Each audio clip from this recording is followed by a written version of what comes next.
المجاهدين المعصومين المظلومين الذين كفر الله عنهم الرزق وطهرهم تطهيرا.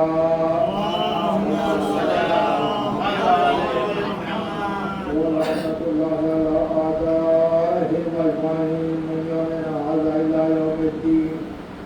أما بعد فقد قال الله سبحانه وتعالى في القرآن المجيد وقوله الحق. بسم الله الرحمن الرحيم.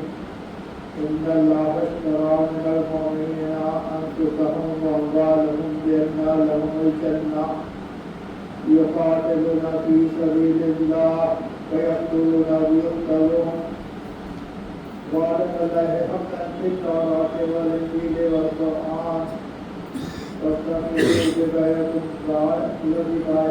به ذلك هو الفوز العظيم. صلاة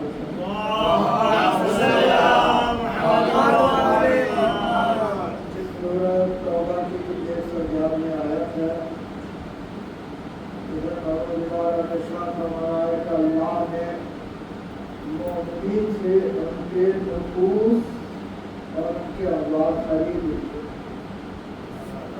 جنت کے عوض. اسی لیے وہ قتال کرتے ہیں راہ خدا میں، قتل بھی کرتے ہیں اور قتل کو بھی کرتے ہیں. اور یہ وعدہ قرآن میں لکھا ہوا ہے، تورات میں، انجیل میں یہ لکھا ہے. من اوفی بعہدہ من اللہ، اپنے وعدے سے زیادہ سچا اللہ سے زیادہ اور کون ہو سکتا ہے؟ یہ منزل ہے. اب سوال یہ پیدا ہوتا ہے کہ کوئی چیز اگر بیع کی جائے یا خریدی جائے تو 5 چیزیں اس میں انوالو ہوتی ہیں.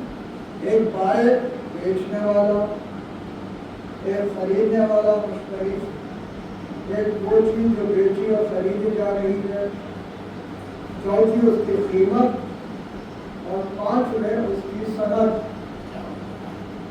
تو معلوم ہوا کہ اس آیت میں پروردگار عالم نے 5 چیزیں رکھی. بیچنے والے ہیں مومنین، خریدنے والا ہے اللہ، جو چیز بیچی جا رہی ہے وہ ہے مومنین کے نفوس اور اموال، اور قیمت اللہ قرار دے رہا ہے جنت. اور سند اس کی رکھی جا رہی ہے تینوں کتابوں میں، تورات میں، انجیل میں اور قرآن. مجھے رسالت محمد صلی اللہ علیہ وسلم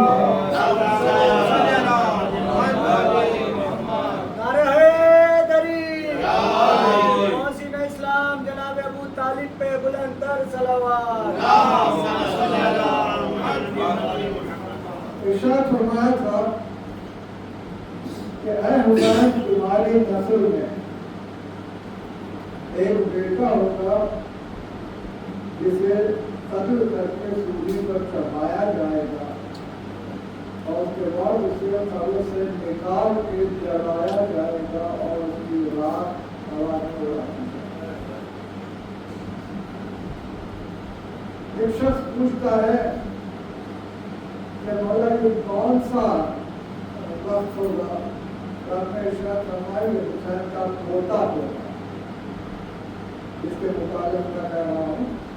اور اس کے بعد زید بن حارثہ کو جب کبھی دیکھتے تھے رسالت مار، تو ارشاد فرماتے تھے کہ زید بن حارثہ، مجھے تم سے اس لیے محبت ہے کہ میری نسل میں ایک بیٹا ایسا آنے والا ہے جس کا نام تمہارے نام پر ہوگا، وہ علی ابن حسین کا بیٹا ہوگا، اور اسی لیے مجھے تم سے محبت ہے.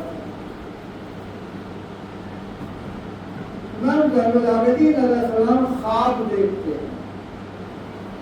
خواب میں دیکھتے ہیں کہ رسالت مار مولائے کائنات اور شہزادی کونین ایک جنت کی حور سے امام زین العابدین علیہ السلام کا نکاح کر رہے ہیں. صبح بیدار ہوتے ہیں تو معلوم ہوتا ہے کہ مختار نے ایک کنیز کو بھیجا ہے 30,000 درہم میں خرید کی.